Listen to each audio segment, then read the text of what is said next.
Jadi yang pertama, bahwa qadha itu tidak ada yang bisa menolak qadha kecuali dengan doa. Dan tidak ada yang bisa membuat usia itu bertambah kecuali dengan amal baik. Dan berikutnya, kehati-hatian itu sendiri itu tidak akan merubah yang namanya takdir. Jadi paham ya 3 hal ya. Yang pertama, qadha itu artinya ketetapan Allah. Itu tidak akan berubah kecuali dengan amal yang soleh, amal yang baik. Kemudian tidak akan usia itu bertambah kecuali dengan kebaikan. Dan yang namanya kehati-hatian itu tidak akan merubah takdir.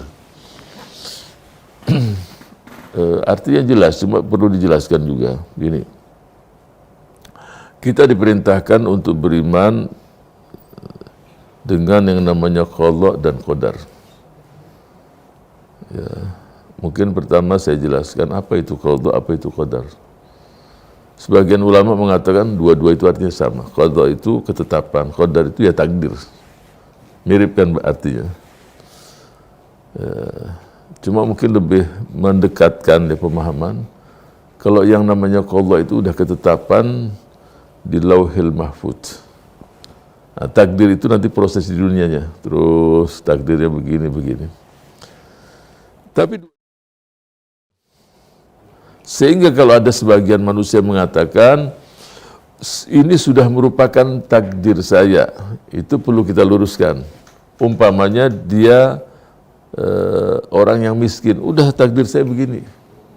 Kita katakan pada orang tersebut, kalau begini kamu sekarang pindah dari takdir ini ke takdir yang lain. Kamu bekerja, nanti kamu punya uang. Sebab kamu tidak tahu takdir kamu. Takdir saya ini bodoh umpamanya, dia belajar.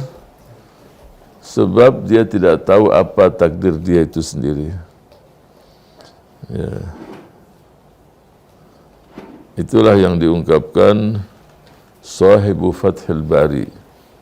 Jadi syarah dari kitab Sahih Bukhari yang ditulis oleh Imam Ibn Hajar Al-Asqalani. Ada masyarakat begitu. Nah, yang pertama tadi saya jelaskan bahwa tidak ada yang bisa menolak qadha itu kecuali doa.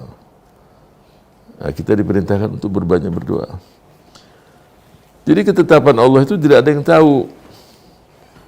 Umpamanya ketetapannya adalah orang ini akan ketabrak mobil umpamanya ya.